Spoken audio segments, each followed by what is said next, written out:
Are the sleeves good? They're perfect. No, they're not, because everyone is complaining about my sleeves. I'll roll them up. Today, I'm reacting to the legends of the game of football. And this is proper football, ladies and gentlemen, not that bloody shocker. I mean, I'm trying not to swear because I'm not allowed to swear the first 30 seconds of the video, otherwise I'm being demonetized per usual. Ah, gosh. Before we start this video, follow me on Instagram at Nico Leonard Vanderhorst. Here it is, the thing. I'm wearing a G-Shock lookalike. This is an RM3502. This is the Rafael Nadal Richard Mille. $400,000. Here he is. Back again to Thierry Henry. Ooh.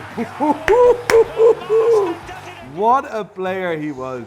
Thierry Henry, one of the best footballers ever played in the Premier League. That is incredible. I really love that watch. The Daytona in general is one of my favorite watches of all time. This is the 116515 in rose gold. This version is actually discontinued. It features a leather strap, a ceramic bezel, and a chocolate Arabic numeral dial. Chocolate? Chocolate. Chocolate! Incredible configuration. Funny enough, Pride and Pinion sold this watch, this exact watch, last week. And you can buy one of those watches between $35,000 and $40,000. That's a good start of the game. Bruh, look at this dude. Look at his hair. Next. That's the hand of God. God-tier hands. Diego Maradona single-handedly fist-fucked an entire country. What a player he was. Like, oh my God. This is what happens when you sell your soul to the devil. What the fuck is this? This is ridiculous. I think the British are behind this. The Queen was behind this. The Queen funded it 100%. Let's come back here to Lampard and now Malouda. Hull. My friend plays for Hull. I'm gonna call my friend. Hello? I'm on the school run. Is it important? Yes. Listen, if I hear any obnoxious stuff about my name, I will tell everyone you sell fake watches. Ah! You're a dick! Bro, you're a dick! Let's come back here to Lampard and now Malouda. They tried the dummy. Oh, it's in! That is genius! Frankie Lampard. I have a photo, I swear on my life, of him in the shop. Frank Lampard has been in my shop. Funny enough, I was so proud that I took a photo of the security camera. Never bought anything. He was actually interested in looking at some vintage Daytonas. I think we should make a dedicated video of Frank Lampard to honor Frank's visit to Pride and Pinion. The watch he's currently wearing is a limited edition RM11. Only 30 of these watches have ever been produced. It's very hard to value this exact watch because there's none on the market today. If I need to put a valuation on it, it would be between $500,000 and $600,000. Frank Lampard has an absolutely insane Patek Philippe collection, and I think that is worth a video on its own. And he visited my shop. Never bought anything, but Basically your mate. he is basically my mate. Like, fair play, Frankie, mate. Oh my God. The Brazilian god, Ronaldinho. A special gift, a limited edition watch from my bro, King James. Who's King James? LeBron James. LeBron James. LeBron James. So the watch that Ronaldinho is wearing here is the Audemars Piguet Royal Oak Offshore limited edition LeBron James in rose gold and rubber. I have an offshore here as well. Let me grab it.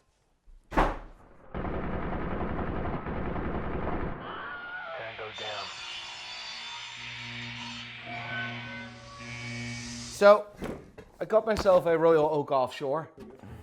It's not the most prettiest of watches ever produced. Like, I mean,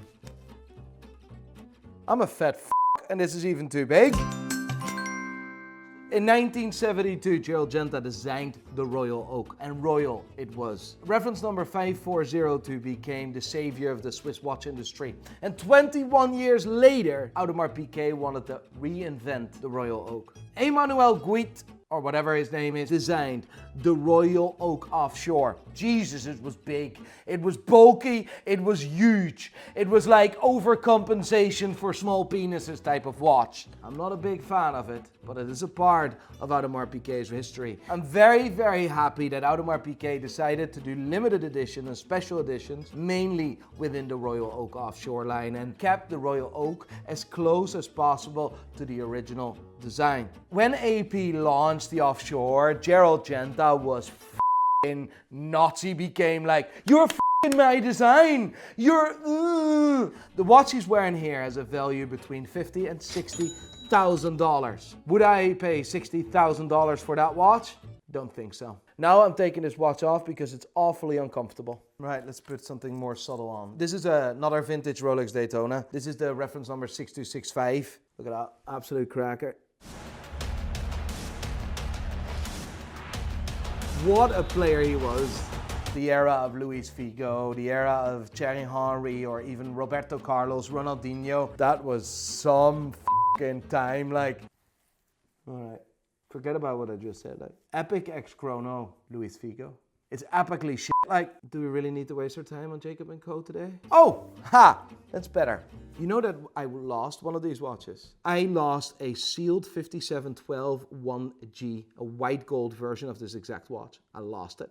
Still breaks my heart today, so I'm actually quite heartbroken to be seeing this watch, but it is a f***ing beaut of a watch. The Patek Philippe Nautilus 5712 1R that Luis Figo is wearing here is valued between $85,000 and $95,000. It's Zinedine Zidane here.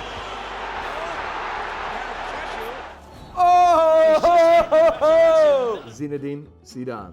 Wow, I didn't expect that. IWC, cool watch. Didn't expect that at all. The watch Zizou is wearing is the IWC 390505 Yacht Club. It's a chronograph in rose gold, valued between $17,000 and $20,000. I didn't expect to see that. Good choice. He's a god. One-on-one with Zabaleta again. There's Rooney. Overhead kick. Rooney, I have a story about Rooney. I don't know if I should share this story. Why not? I don't think I can share it. Like, Hugo's always been a favourite watch of mine. I've got quite a few Hugo watches, and the one you've made for me for tonight is a great watch. It looks great, and it's easy to tell the time on.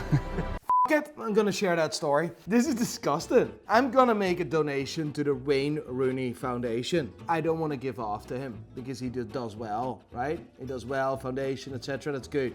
But this Hublot is unacceptable. He sold one of his very much sought after Rolex Daytonas and we bought it. Why couldn't you share that story? Because in the watch world, that is known as flipping a watch, and that means that you'll be blacklisted for buying Rolex watches, so I didn't want to share that, but he loves Hublot more anyway, so let him buy Hublots and leave the Rolexes to us! Here's Mark Hughes, here is Ruud Gullit, and that is 3-2. Ruud Gullit! That's cool. Thank you for not wearing Hublot. I appreciate that. Dankjewel. I just said something in a different language. That's a language that only Ruud and myself speak. The watch that Ruud Gullit is wearing here is an Audemars Piguet Royal Oak chronograph, reference number 62170ST. This is a discontinued model, an older version of the Royal Oak. This AP has a value between $15,000 and $17,000. Really cool to see that. Well done, Ruud. Oh, Pele. It's f***ing shit. Lovely cushioned header. But Gerard! Gerard! What a head, son! What a head! I have a photo of Stevie and me, like. We talked watches. This is me. There's Stevie. That was a cool day, like. I look like I've just been hit by a truck. No offense to trucks. Look at that hair. What was wrong with me? Nico's Make-A-Wish. Stephen has a good few watches, like also some horrible ones, I'm not gonna lie. Stephen is wearing a Patek Philippe Aquanaut 5167 1E, the steel Aquanaut on the rubber strap. This watch is valued between $42,000 and $45,000. I like it, Stevie. Beckham could raise the roof here with a goal. I don't believe it. David motherfucker Beckham. I look like David Beckham. David Beckham is wearing a cracker of a watch though. He is wearing the most complicated Rolex has ever produced. A Rolex Sky Dweller, reference number 326938. A watch made in solid yellow gold.